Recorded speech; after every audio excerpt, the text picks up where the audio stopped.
Boa noite, pessoal. Me ouvem bem?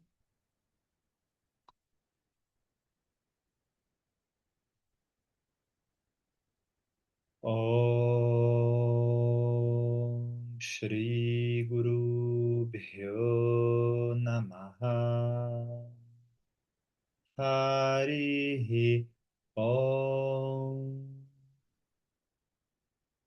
Akandamandalakaram Vyaptam Yena Characharam Tatpadam Darshitam Yena Tasmai Shri Gurave Namaha Agyananti Mirandasya Gyananjana Salakaya Chakshurum Militan Yena Tasmai Shri Gurave Namaha Akandananda Bodhaya Vishvasanta Paharine Sachitanandarupaya Tasmai Shri Gurave Namaha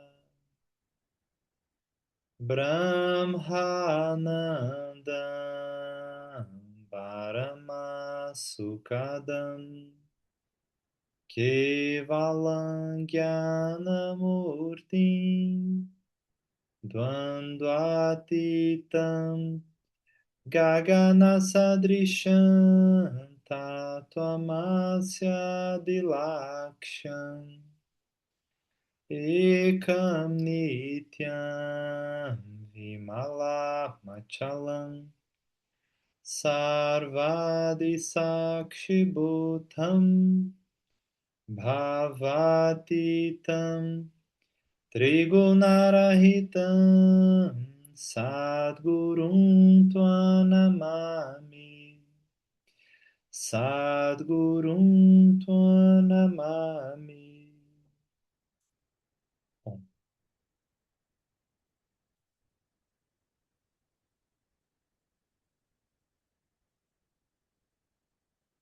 muito bem. Boa noite. Bom ver vocês aqui. Estou então fazendo uma sequência de aulas com essa temática da crise nos relacionamentos. E o nosso primeiro encontro, eu falei de crise de maneira geral, não só nos relacionamentos amorosos, mas também em qualquer âmbito da vida, porque eu gosto de ir transmitindo o conhecimento em camadas, como se fossem degraus. A gente vai colocando e a nossa compreensão vai crescendo na medida em que esses downloads vão sendo feitos na nossa mente e a clareza vai chegando. Então, no nosso primeiro encontro, eu trouxe essa ideia central de que a crise ela é um fenômeno da natureza, né, fruto da lei da impermanência. Que a crise em si não é violência, que a crise não é desespero, não é drama. Ela é um chamado para um novo, ela é um chamado para uma mudança de postura, para uma mudança de script, chamado para identificar uma necessidade real da alma.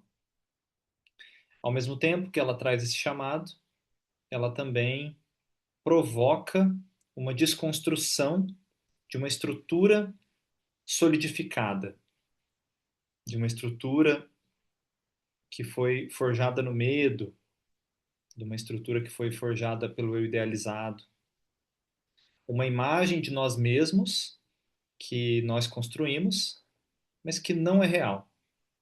A crise traz a desconstrução dessa imagem e, junto com ela, muitas crenças, muitos sistemas de pensamento que informam os nossos relacionamentos. Então, compreendido que a lei da impermanência age em todos os relacionamentos, em todas as áreas da vida, temos que estar preparados para mudanças. O que funcionou o ano passado, talvez não funcione esse ano. O que funcionou no início de um relacionamento, talvez não funcione mais. Portanto, a principal habilidade que nós precisamos trabalhar para lidar com as crises é a flexibilidade, a humildade e o desapego, né? São essas orbita, né, nessas habilidades. E são habilidades que nós podemos exercitar, desenvolver, crescer na medida da nossa compreensão. Falei também que eu vejo dois padrões dentro das crises, que é quando a pessoa ela quer fazer a mudança, então me fala que eu tenho que fazer para isso acontecer, e ela acha que ela tem a mudança sob o controle dela. E um outro padrão é o padrão da passividade, do tipo, ah, não tem nada sob controle mesmo, então não vou fazer nada, vou esperar aí, deixar a vida me levar. A verdade não está em nenhuma dessas polaridades, mas a verdade é um pouco das duas. É verdade que temos controle para tomar algumas decisões, mas é verdade também que em todas as crises, em todas as transformações, existe um componente imponderável, existe um componente que nós não temos nenhum controle, é um ponto em que nós temos que nos entregar para o desconhecido.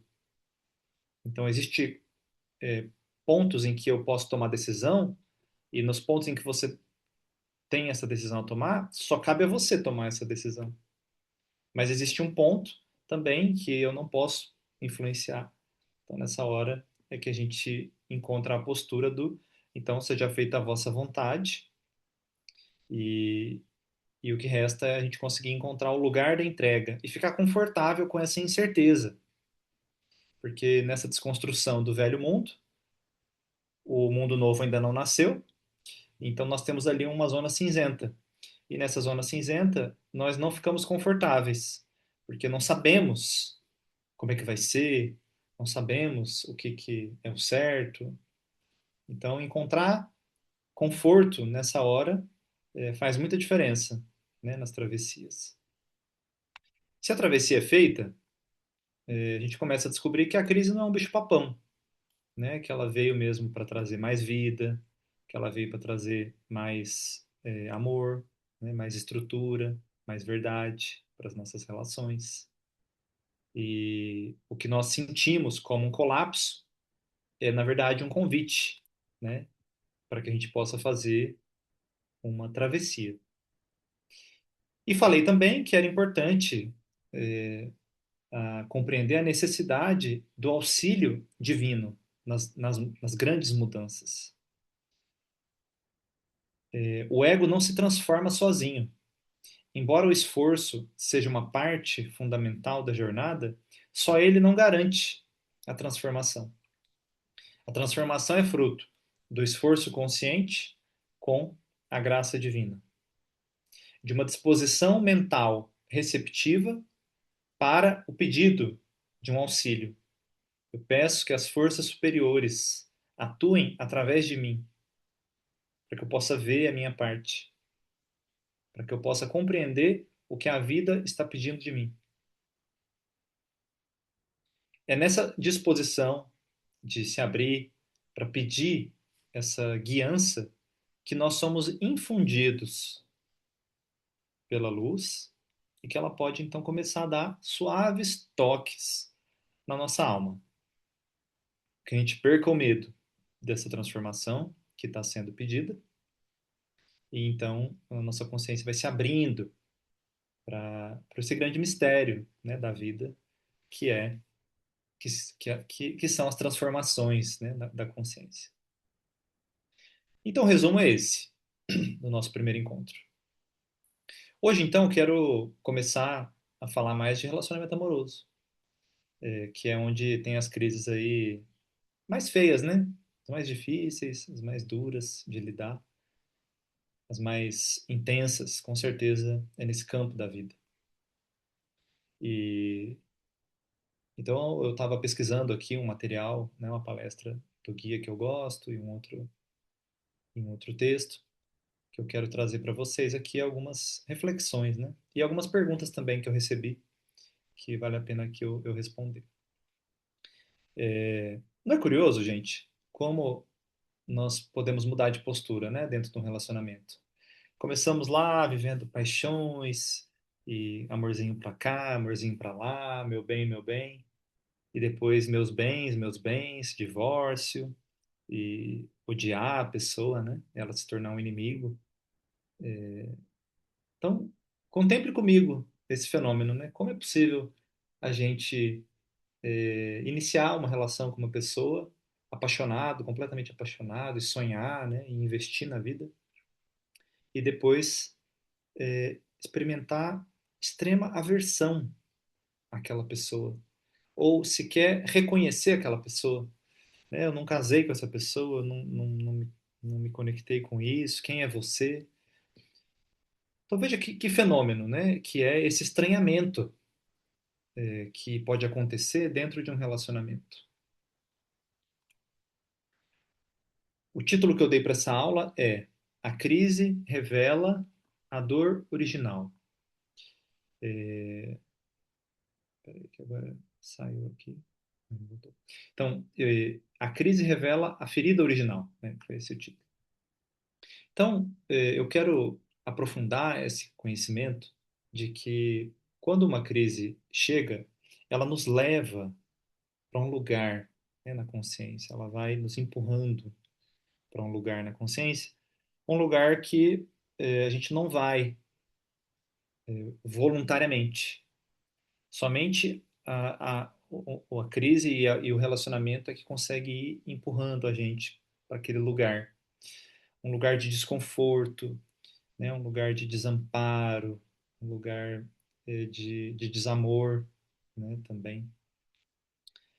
Mas se você observar as crises que você já viveu na sua vida, você vai se dar conta de que existe uma semelhança. Você não vive assim, nossa, uma crise X hoje, outra Z amanhã, Y amanhã. Você vai ver que não. Você vai ver que as suas crises têm sim um componente eh, muito parecido, né? E é para essa raiz, para esse denominador comum, que a gente deve lançar o nosso olhar, tá? Se a gente não olhar nessa direção, a gente vai perder o essencial da crise. A gente pode se perder no superficial das coisas, né? Porque existe em nós uma tendência para recriar as nossas feridas da infância. Uma repetição em criar situações que vão nos fazer experimentar dores antigas, mas que nós já nem lembramos mais que é uma dor antiga. Essa tentativa de recriar o passado é uma busca por superar. Não é simplesmente uma repetição cega, sem sentido. Quando repetimos feridas do passado, nós estamos, ao mesmo tempo, tentando dar uma solução para aquele problema que a gente se congelou, como se fosse um feitiço do tempo, e eu fiquei parado numa cena traumática, sentindo uma dor. Então, ao mesmo tempo que a repetição ela sinaliza para um pacto de vingança, algo em você que está ressentido com o passado, também sinaliza para uma tentativa de dar um novo desfecho para aquela situação. As crises, então, são formas que a vida encontra de nos levar a entrar em contato com a ferida original, com a ferida do desamor original. E isso acontece quando as nossas ilusões caem. Porque para lidar com a ferida do desamor, a gente criou uma ilusão. Qual a ilusão? Uma tentativa de ser amado. Sinto dor, não fui amado, fui rejeitado, me senti humilhado, me senti abandonado. Corpo de dor da criança. A criança ela cria uma estratégia em cima disso. Tudo bem. Para eu nunca mais sentir essa dor, então para eu me sentir amado, eu vou tentar agradar a todos, eu vou tentar controlar a todos, eu vou tentar não me afetar por ninguém. Ela dá uma solução. Só que essa solução, ela parece funcionar no começo, e a ferida do desamor some por um tempo da consciência. Fala, eu tô agradando. As pessoas estão concordando comigo. Acho que eu tô sendo certo. Então tá, então eu tô bem na fita. Então eu acho que eu sou digno de amor. E a gente leva essa ilusão para os relacionamentos. E quando essa ilusão de que o outro, então, não está me amando como eu tinha planejado, ele não me trata como eu gostaria, é aí que essa tentativa de solucionar o problema do desamor, ela começa a falhar. Começa a falhar, começa a não dar certo. E aí você começa a sentir uma frustração com você mesmo, que às vezes vai ser projetada no outro, pelo outro não estar agindo do jeito que você esperava. Mas essa frustração é do seu plano não estar dando certo mais. Poxa, mesmo eu sendo, fazendo isso e aquilo, e fazendo certo, o outro vem e me trata assim. Sabe esse lugar? Vocês sabem do que eu estou falando? Esse é um ponto dentro de cada um, onde a gente se sente injustiçado. O outro não está correspondendo ao que a gente imaginou. A bênção desse momento é que realmente existe a possibilidade de uma descoberta, de você descobrir o outro para além das suas projeções e de você descobrir também a si mesmo. Você descobrir que às vezes você pode é, não precisar ter que agradar, não precisar ter que estar no controle e ainda assim não vai se colapsar por isso. A crise evoca uma necessidade de crescimento espiritual. A matéria que se cristalizou, a substância da alma que se endureceu, que ficou rígida, ela impede o crescimento. Então a crise vem sacudir essa matéria cristalizada para trazer uma vida nova, para trazer a seiva, né? Para trazer o frescor, né? De você poder se sentir mesmo inteiro nos relacionamentos.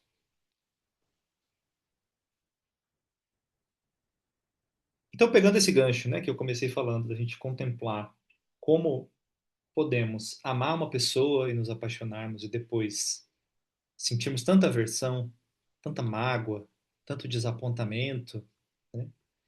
É para esse fenômeno que eu quero que você olhe hoje. Todo mundo que vive um relacionamento longo vai experimentar isso. Você pode trocar de relacionamento. Não estou dizendo que o divórcio não seja a solução, em muitos casos é o divórcio a solução. Mas qualquer relacionamento de longo prazo, ele vai te levar a conhecer, primeiro, as delícias de uma paixão, de um encontro, de uma possibilidade de, o amor vai dar certo. Agora sim, o amor vai fluir, né? De você acreditar nisso. E depois ele te leva para as raízes, para você conhecer a aversão, o desgosto, o desapontamento. É quase como uma iniciação. É verdade que nem todos os casais conseguem atravessar isso e permanecer juntos. Porque muitas vezes, quando vem a desconstrução e o que te unia ao outro desaba, ou o casal consegue reconstruir essa ligação, agora baseado numa verdade, ou realmente o relacionamento precisa acabar. Porque aquilo que sustentava desabou e não foi possível construir uma estrutura mais verdadeira, né? Então a solução acaba sendo a separação. A exposição dessa ferida original, ela nos confunde, porque quando estamos num relacionamento íntimo, acreditamos que o desagrado que a gente está sentindo, o desamor, a carência, não se sentir valorizado, não se sentir reconhecido, acreditamos, sentimos, enfeitiçados pelo relacionamento, que aquilo está vindo do outro, que o outro está causando aquilo em você. Esse feitiço é muito poderoso. Muito, muito, muito, muito, muito poderoso. E é ele que cria o ciclo vicioso de agredir, de fechar o coração e se esfriar. Porque com a crise dentro de um relacionamento amoroso, nós temos que lidar com a hostilidade. Vai emergir uma hostilidade dentro de nós, uma mágoa e um desapontamento. Essa hostilidade pode ser aberta, de você ofender, exigir, xingar o outro, e pode ser uma hostilidade mais fria, onde você retira o seu amor. Tá bom, também não vou dar importância, também não vou olhar, também não vou fazer questão. É uma outra estratégia da hostilidade. O fato é que é essa energia violenta em nós que cria as brigas, né, dentro do casamento, da relação íntima. E é para ela que nós precisamos olhar. Precisamos fazer um link, uma relação de causa e efeito entre o passado e o presente. Eu preciso ver que essa dor que eu estou sentindo agora, que está sendo recriada pelo meu relacionamento atual, é uma dor que já existia em mim. É uma dor lá de trás. Preciso fazer esta relação de causa e efeito. Compreender como que a gente construiu o nosso presente baseado no passado. A crise espelha exatamente a dor da nossa criança. Eu vou dar um exemplo para que isso fique mais claro. Nós tendemos a escolher parceiros que vão é, encaixar de alguma maneira na nossa neurose. Então, nós temos uma tendência de que o parceiro ele encene, ele encarne aspectos da personalidade que não é que é igual o seu pai ou a sua mãe, é que vai fazer você se sentir igual você se sentia quando você estava com seu pai ou com a sua mãe. Okay? Às vezes as pessoas veem de uma maneira meio superficial, assim, ah, você vai casar com alguém que é parecido com a sua mãe. Não é exatamente isso, mas é alguém que vai fazer você sentir algo semelhante ao que você sentia. E então, nisso está uma tentativa do inconsciente de voltar para aquela história e dar um novo sentido. Né? Eu vou dar um exemplo aqui de um casal. Imagina assim que você tinha lá, você é uma mulher. Você é uma mulher e aí você tinha lá um pai um pouco irresponsável, né, que não assumia o lugar dele e que você acabava tendo que, às vezes, ser mais adulta do que ele em alguns momentos. E que isso custava, né, para sua criança, porque você então tinha que assumir um lugar que não era seu, né, e que essa postura do seu pai te deixa hipervigilante, controladora, cuidadora, né, do outro. E aí você casou com alguém, né? Esse alguém, esse homem, um pouco é um homem, ele vem de uma outra família e ele tem lá um traço reprimido, porque a mãe dele era muito castradora, era muito controladora com ele, então ele aprendeu a ser mais passivo. E aí vocês se encontram, vocês resolvem se casar. No começo dá tudo certo, e tal. Aí, com o avançar da intimidade, você vai começando a se sentir ressentida de ter que cuidar dele, de ter que dar as ordens, né, de não se sentir ali com alguém do seu lado, você tendo que ser mais responsável do que ele e tal. Ele do lado de lá se sente oprimido por você, porque você controla muito a vida dele, né? E aí ele se sente castrado, sente que você não reconhece o valor dele. E o que aconteceu? Vejam só, isso é o arroz com feijão do terapeuta de casal. A mesma dor que você viveu com o pai, a mesma dor que ele viveu com a mãe, está sendo reencenada. Mas quando você está dentro de um relacionamento, se você não está buscando autoconhecimento, dificilmente, raramente, você vai se dar conta de que é a mesma dor. Eu, sinceramente, nunca vi essa iluminação acontecer espontaneamente, né? A pessoa se dá conta. Não. Você precisa de alguém aqui fora te falando. Você olha para você, olha para essa dor não é de agora, olha para sua criança, e você vai descobrir que, pegando no caso da mulher, vamos falar dos dois lados. Essa mulher, quando teve esse pai irresponsável, que estratégia ela usou para lidar com o desamor? Eu vou ser cuidadora, eu vou ser mais adulta do que ele, e assim, uma hora ele vai me reconhecer, uma hora ele vai me amar como eu mereço, né? Aí ela leva essa programação para o relacionamento amoroso. Ah, vou fazer de tudo, vou facilitar a vida dele. Olha, tá aqui, já tá pronto, não sei o que lá. Achando que assim ela vai ser reconhecida.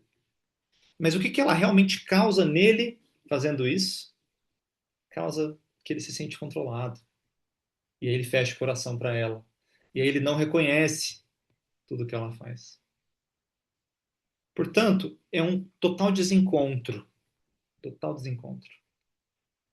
De contrapartida, ele, que cresceu lá sendo reprimido, o que ele entendeu? Ah, se eu for mais passivo se eu fizer o que a minha mãe quer, eu vou conseguir ser reconhecido por ela. Ela vai gostar de mim se eu fizer isso. Aí ele leva essa programação para o relacionamento. E a mulher lá que está esperando, né, que ele assuma o lugar dele, ele fala: não, se eu for mais passivo, acho que ela vai gostar de mim. Isso pode dar certo, gente? Não pode. Mas esse é o drama de todo relacionamento. Não pense você que há um que vai encaixar. Eu levo o meu sonho para a relação. A minha parceira leva o sonho dela para a relação dela, para nossa relação. E aí esses sonhos vão se estilhaçar. Bom, quando esses sonhos se estilhaçar, meu amigo, se você estiver na terapia, que bom para você. Que aí você vai ter uma chance de entender melhor, ao invés de ficar brigando com o espelho, né? Eu atendo casal, né? E uma boa parte do trabalho de um terapeuta de casal é convidar o casal a parar de acusar. Porque quando toda essa estratégia não dá certo, emerge uma grande raiva. Porque eu fiz tudo certo para ser amado. Eu dei tudo. Olha o que eu fiz por você. E isso e aquilo. Aí um fala: não, mas eu fiz isso, fiz aquilo, fiz aquilo. Ah, mas você não reconhece aquela vez que eu fiz isso, isso, isso, isso, isso. Essas conversas não dão em nada. Essas conversas só afastam os corações. É simplesmente a carência de reconhecimento. Falando: olha o que eu fiz e você não viu. Olha o que fiz e você não viu, você não valorizou. Não, lógico que eu valorizei. E aquilo que eu fiz outro dia, não sei o que lá, não sei o que lá, não vale? Não conta? Se a gente pudesse espremer as brigas de casal, você só vai ver isso. Você só vai ver essa disputa, né? Porque emerge essa raiva, e aí nós não sabemos o que fazer com essa raiva, né? Alguns têm mais o padrão de ferir o outro, e outros têm mais o padrão, então, de se fechar e de esfriar a relação, né? E que outra coisa, né, a gente poderia fazer, então, com essa hostilidade dentro? de um relacionamento.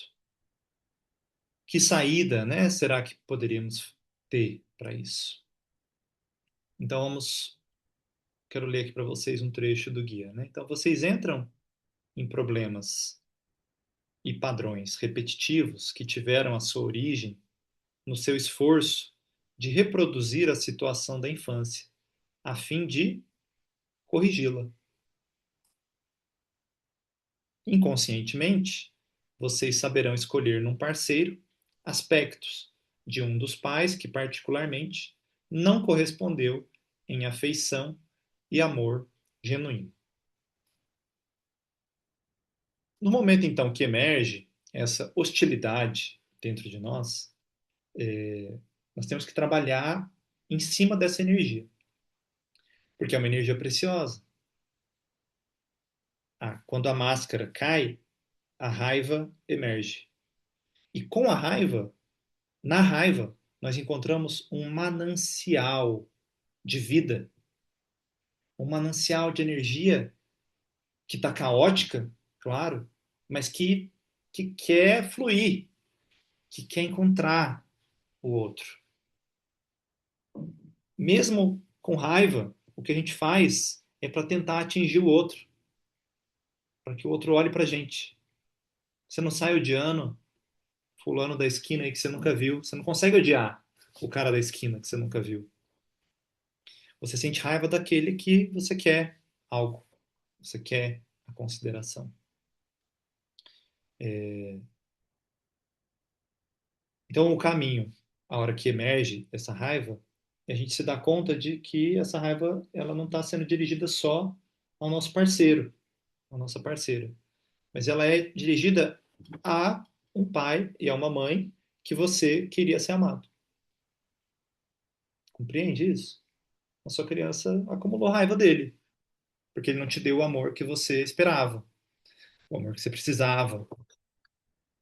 E por isso, por você não receber o amor do seu pai ou da sua mãe que você queria, você se sente derrotado. Você sente que você perdeu algo, que você não foi capaz. 100% das pessoas que eu atendo, dos meus alunos, né, carregam uma marca importante de uma sensação de que elas não merecem ser amadas. Tem algo errado comigo, né, tem uma coisa que eu não me aceito, tem uma autocondenação. Esse ponto escuro, né, na personalidade, ele vem dessa experiência original, né? E se eu não fui amada é porque tem algo errado comigo, eu fui derrotado e agora eu vou tentar vencer, né? Vou tentar vencer essa ferida fazendo o outro me amar. Tem um momento no relacionamento em que a gente sente muita aversão pelo outro. Fala assim, eu acho que eu não gosto dessa pessoa, ela é assim, ela é assado, né? E se ela não mudar, eu acho que vai acabar e tal. Então, nessa hora, a gente tá preso, né, numa crença de que para eu conseguir amar, o outro tem que ser diferente. E aí podemos ficar muito tempo, muitas sessões de terapia, tentando fazer o outro mudar, tentando fazer com que ele atenda aos nossos desejos, aos nossos caprichos. E aí estamos rodando nos círculos da ignorância quando fazemos isso. A nossa energia não deve ir para esse lugar. Não dá em nada. Não frutifica. Você pode explicar do jeito que você quiser. Queria que o outro fizesse assim, assim, sabe? É ilusório esse caminho. É ilusório. Então, o ponto é que, e se a gente, ao invés de investir a nossa energia em tentar, né, mudar o outro, o que significaria, então, mudar o passado, né? Mudar esse pai e essa mãe que não me olhou do jeito que eu precisava. E se eu investir essa energia agora em mim, em me amar, em me aceitar, em me realizar? O grande lance é que a criança cria uma estratégia para ter o amor de fora. Aí, a hora que essa estratégia começa a não dar certo, ela se perneia que ela continua querendo o amor de fora. E é um canal estreito, onde você precisa, então, desistir dessa tentativa de ter o amor do outro. Porque realmente tem pontos que o outro não consegue te amar. Ele não te ama por inteiro. Tem coisas que a outra pessoa não consegue te amar, não consegue estar presente para você. E isso é parte do amor adulto, né? Você não precisa ser amado por inteiro para se sentir bem. Tudo bem, né? A criança, sim, ela precisa, nossa, se eu não for amada por inteiro, é o fim da minha vida. Mas você, como adulto, pode suportar não agradar completamente o outro. É um amor imperfeito, o amor entre dois seres humanos. E isso vai mudando o nosso foco, onde se antes eu queria investir a minha energia em mudar o outro, agora eu estou mais interessado em descobrir quem eu sou e quem é o outro, fora das minhas projeções. Aí você vai descobrir que quando você começou esse relacionamento, você pôs uma lupa no que você achava desejável. Você falou assim, ah, que legal. E você minimizou aspectos sombrios do outro, que já estavam ali. Você só minimizou. Não dá nem para falar assim, ah, você não viu e tal. Não, estava ali. Só que você fala, ah, não, isso aqui não é nada. Isso aqui a gente vai relevando, ou o amor transforma, sei lá, qual fantasia que pode ter pegado. Mas a nossa visão, ela fica distorcida. Então, uma lupa no que é desejável. E eu minimizo, ponho letras minúsculas de contrato, aquilo que, ah, isso aqui, depois eu vejo isso aqui. Aí o relacionamento evolui e essa distorção acaba. Aquilo que era desejável fica num tamanho normal e o que estava nas letrinhas de rodapé do contrato, de repente, opa, agora eu não consigo mais ignorar isso aqui do outro que me fere, esse lado dele aqui que está me ferindo. Eu vou ter que lidar, olhar para a sombra do outro. Né? É um amadurecimento quando a gente consegue, então, se dispor a conhecer, a querer conhecer a sombra do outro. Querer, então, ah, mas então quem é você, assim, fora das minhas projeções? Deixa eu entender aqui quem é você. Ah, tá, então você é assim, nossa, é imperfeito mesmo, né? Caramba, igual eu, né? Imperfeito igual eu. E aí você tem isso aí, você tem esse calo aí, né? Que não pode pisar, que machuca e tal. Tá bom. E aí isso vai nos humanizando, né? Vai trazendo a gente para uma relação mais igualitária no plano do relacionamento, né? No plano interno, a gente que está aqui procurando, né? O autoconhecimento e a compreensão, então a gente deve fazer esse retorno lá para o passado.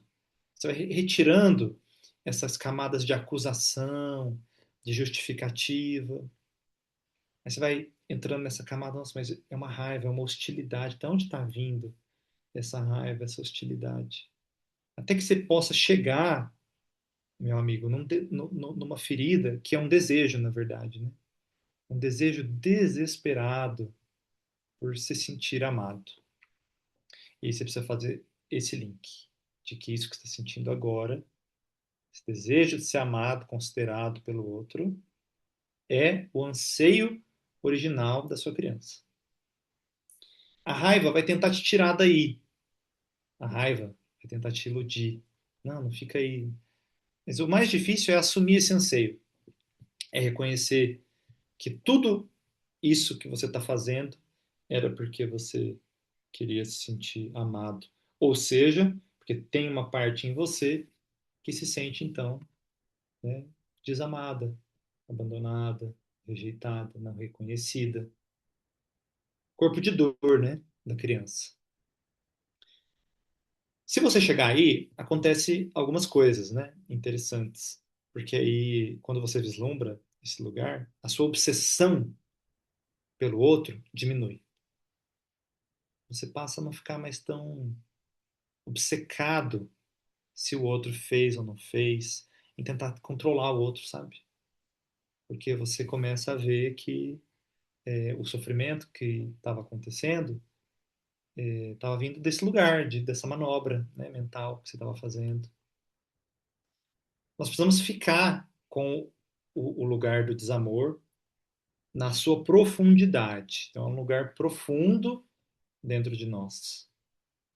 Um lugar, como eu falei, começando, né, que a gente não vai nele voluntariamente, a gente tende a resistir a ir para esse lugar, mas com as circunstâncias da vida. E quando então acontece, a gente pode então escolher, falar, não, então eu vou ficar aqui até o fim. Eu quero, eu quero saber o que é isso, né? Dentro de mim. Eu quero conhecer esse lugar do desamor. Isso vai ficar em tempo, viu, gente? Quanto tempo? Não sei.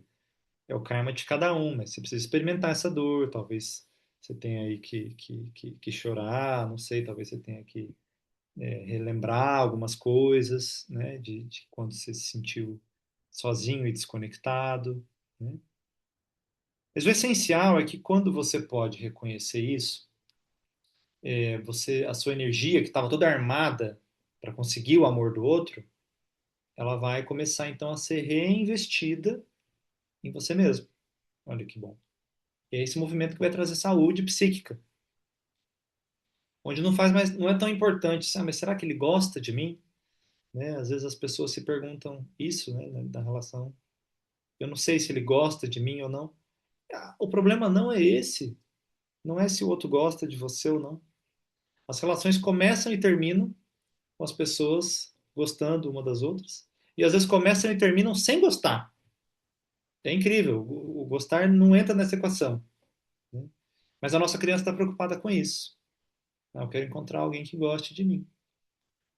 Ah, Léo, mas se eu não me preocupar com isso, o que eu devo me preocupar então? Você deve se preocupar na sua capacidade de abrir o seu coração.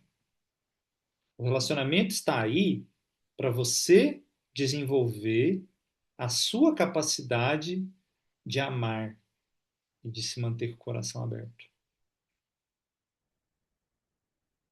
Teve um momento da minha vida em que eu me dei conta disso, né, no meu casamento, em que era um momento crítico, né, as coisas não estavam funcionando muito bem e quando nada estava funcionando bem, eu falei, gente, o sentido, né, que eu tinha dado para essa relação, ele não está mais aqui.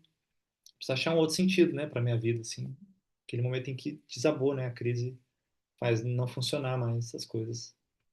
E o sentido que eu encontrei é que tudo o que acontecesse, eu iria usar para abrir o meu coração. Então eu não queria mais fazer a Flávia gostar de mim, me atender. Mas eu vou usar tudo o que acontecer aqui como uma escola para eu não me fechar, para eu poder aprender a amar. E é nesse ponto que exige muita maturidade, né? Porque quando os casais estão em conflito, eles não se dão conta de que a relação serve a isso. A relação serve, não é para satisfazer o seu capricho, não é para você ser feliz, não é para você passear no shopping, nada disso. O norte da relação, o propósito espiritual da relação, é você aprender a amar. E a gente não tem isso em mente. Né? Eu tô me relacionando por quê? Não, porque eu quero ser feliz, porque o outro tem que gostar de mim. Né? Então, esse eixo tem que mudar. A crise pede essa maturidade. A crise pede esse crescimento emocional. De que, eu tô nessa relação para aprender a amar ou para fazer o outro me amar? Eu faço essa pergunta às vezes para os meus pacientes. Ah, não, agora eu vi essa parte do outro, então eu não quero mais. Então, você estava nessa relação para você se sentir amada ou para você aprender a amar? Esse negócio muda de. O cenário muda, se você colocar essa perspectiva, né? Quando você sincroniza essas dores do passado e do presente, então veja, a dor do passado já existia, ela emergiu. E sim, o relacionamento também causa dor atual, né? Só que aqui, a causa, né, é a do passado. A dor atual ela é um reflexo da dor do passado. Quando esse link realmente acontece dentro de você, você vai sentir uma luz, que é uma luz da compreensão, é uma luz que liberta, é um alívio. Gente, é um alívio você perceber essa dor do passado com a dor do presente e sincronizar, fazer uma relação de causa e efeito. Porque você toca numa, num ponto real e que te ajuda a se sentir menos confuso dentro do relacionamento, a hora que essas dores são sincronizadas, né? E aí, então, essa é um momento de travessia, né? Quando a gente já entra na dor de não ser amado, né? Reconhece que ela é aquela dor do passado, aí sim você tem um período de escuridão, tá? De travessia da noite escura da alma, que pode durar aí um bom tempo. Dura o tempo suficiente para você se purificar, tempo suficiente para você testar a sua fé, tempo suficiente para você se interiorizar.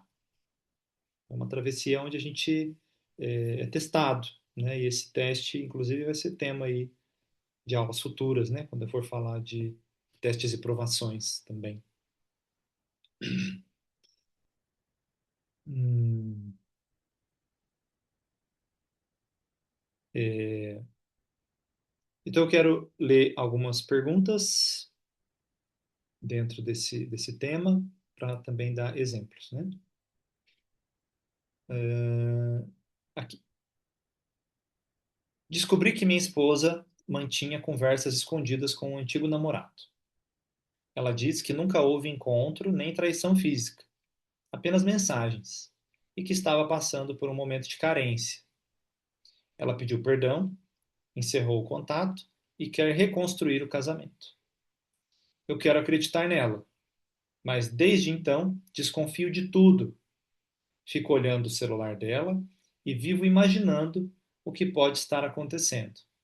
Não quero viver assim, mas também não sei como voltar a confiar. Como se reconstrói uma relação depois que a confiança foi quebrada? Excelente pergunta, porque é, você precisa então encontrar essa dor da desconfiança que já existia em você. Ela quebrou a confiança? Quebrou, sem dúvida. Quando ela vai lá investir numa conversa com o antigo namorado e tal. Mas procure em você quando você se sentiu traído, quando você, quando criança, não podia confiar de que o outro estava ali inteiro para você. Se você não vai para esse lugar que eu estou te apontando, você vai ficar assim: ah, deixa eu olhar o notebook dela. Não, dá aqui seu celular. Para eu confiar em você, agora você vai ter que me mostrar seu celular todo dia. E você pode olhar o tanto que você quiser. Você não vai confiar.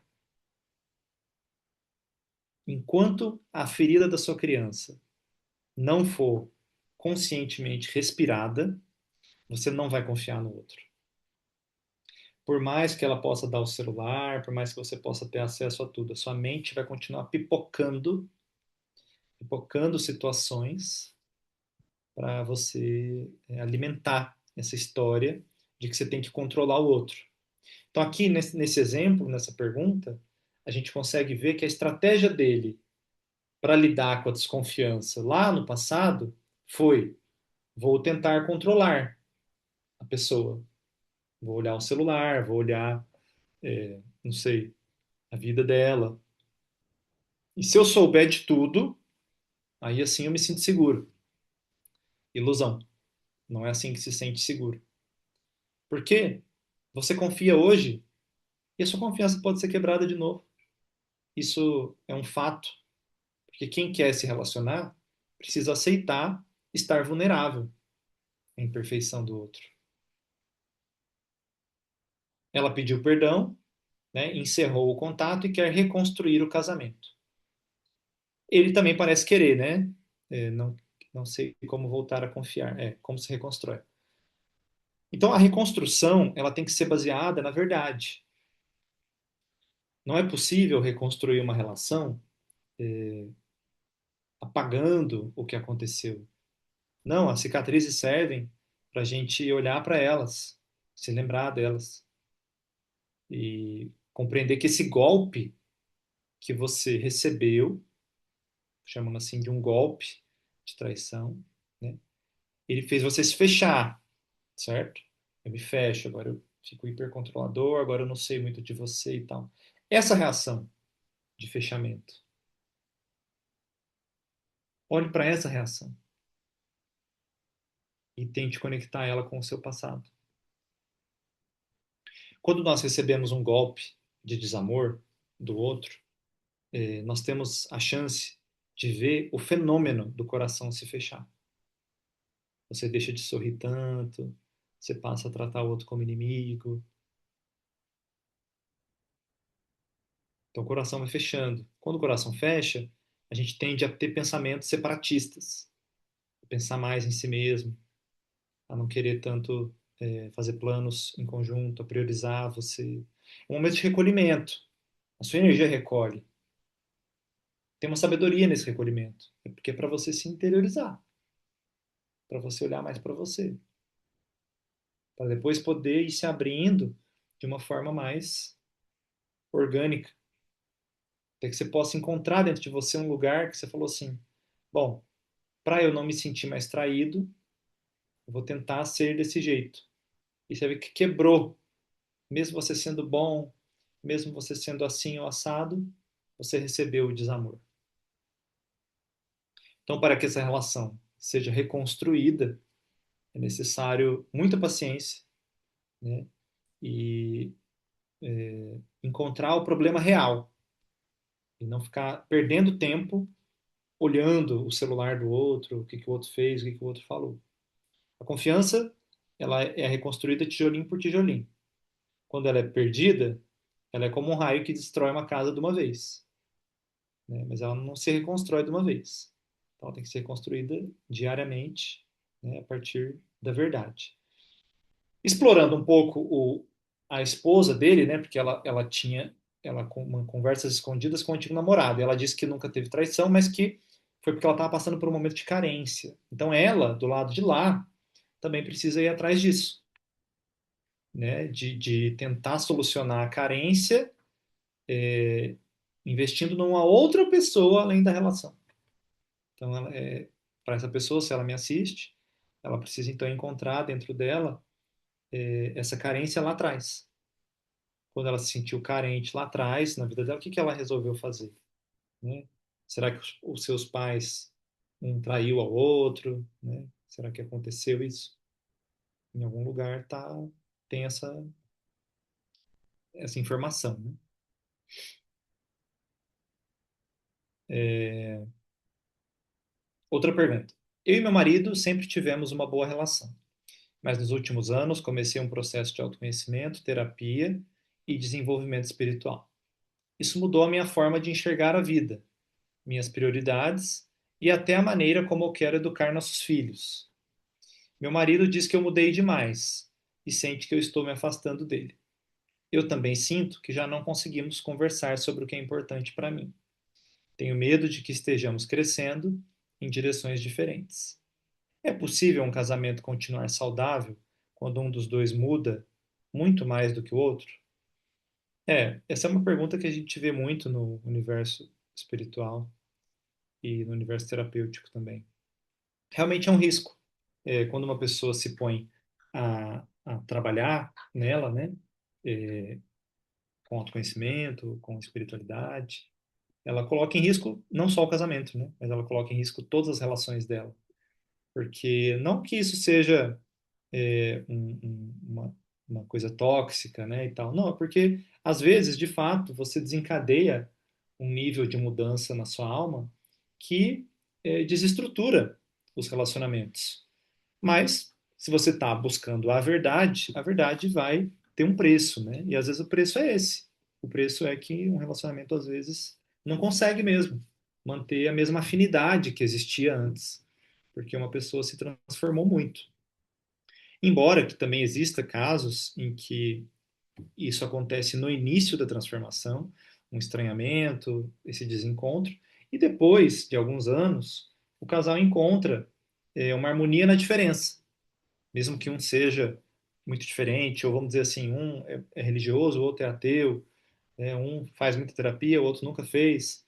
Ainda assim, existem casais que conseguem encontrar uma harmonia dentro de um respeito das diferenças. Porque essa também é uma tarefa dos relacionamentos amorosos. É a gente conseguir conviver com as diferenças. Porque mesmo quem é, vamos supor, que nem eu e a Flávia, a gente é casado, a gente é psicólogo, a gente está no mesmo caminho espiritual, tem o mesmo mestre, enfim, tudo assim em harmonia, não quer dizer que a gente não tenha que lidar com as diferenças. A mesma tarefa acontece para quem está no mesmo caminho, ou num caminho mais próximo um do outro, vai, não vou nem falar o mesmo caminho. Então, essa é uma tarefa básica dos relacionamentos, que é a capacidade de tolerar a diferença, né? Mas tem alguns tipos, tem alguns, então, é uma pergunta que só dá mesmo para olhar no caso a caso, né? Então, estou dando aqui algumas possibilidades, mas tem alguns relacionamentos que realmente, é, quando a pessoa se coloca num caminho de autotransformação, a relação perde o sentido, né? Porque a vida da pessoa muda, os eventos que ela participa mudam, e ela às vezes muda o hábito de alimentação e o lugar que ela saía, e a outra pessoa está no mesmo mundo, está lá ainda vivendo daquele outro jeito que é o que ele quer viver, o que ele pode viver, enfim. E nesses casos acontece um fenômeno até bem curioso, que é da crise, parece que está só de um lado, né? Então a outra parte está assim, não, eu só queria manter do jeito que estava, né? Assim, a outra pessoa mudou muito, mas assim, por mim, deixa lá do jeito que tá. E a outra pessoa tá super em crise, porque, né, as diferenças, eu quero ir para um retiro assim, para um retiro assado, e o jeito que a gente vai educar nossos filhos e tal. Então, quem ousa crescer, quem segue o chamado de um crescimento, de uma autotransformação, precisa estar disposto a pagar o preço, né, dessa mudança. E o tempo vai revelar se essa afinidade se mantém. O tempo mostra. Porque quando a gente entra num caminho assim de autotransformação, às vezes tem os primeiros anos, né? Às vezes a pessoa se empolga muito e ela quer transformar todo mundo e acha que todo mundo tem que fazer terapia e tal. E aí isso tem às vezes uma empolgação, né? Que depois passa, depois dá uma acalmada e e aí essa pessoa do seu lado que não está tão interessada assim em terapia, às vezes você pode olhar para ela e falar, mas tem algo ali ainda que tem valor, né? Tem algo ali que eu quero me relacionar e que o diferente também me provoca coisas interessantes, né? Um ponto difícil mesmo é aqui que ela fala que isso mudou a minha forma de enxergar a vida, minhas prioridades e até a maneira como eu quero educar nossos filhos, né? Então aí realmente é um desafio de grande envergadura, né? Quando a visão dos pais sobre educação também passa a ser muito distinta, né? Tenho medo de que estejamos crescendo em direções diferentes. Então, sim, eu acho que isso já é um fato, né? Você está constatando, né, de que vocês estão crescendo em direções diferentes.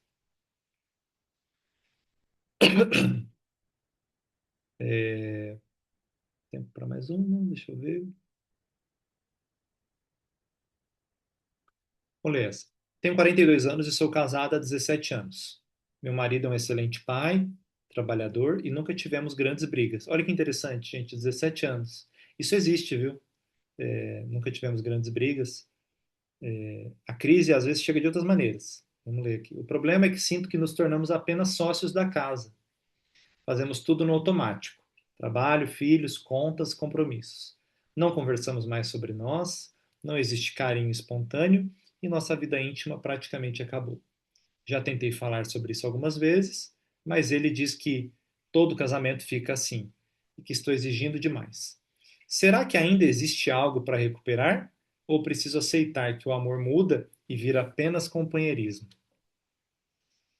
É, é, você vê que a crise às vezes não traz, não tem violência e não tem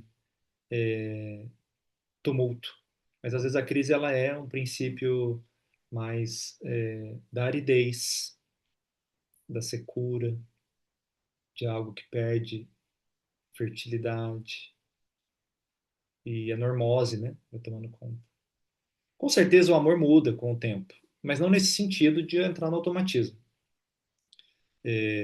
Esse tipo de crise, então, é uma crise que exige do casal mais investimento na semente original, né? Porque então toda essa vida que você criou com seu marido, há 17 anos, começou por conta do amor de vocês.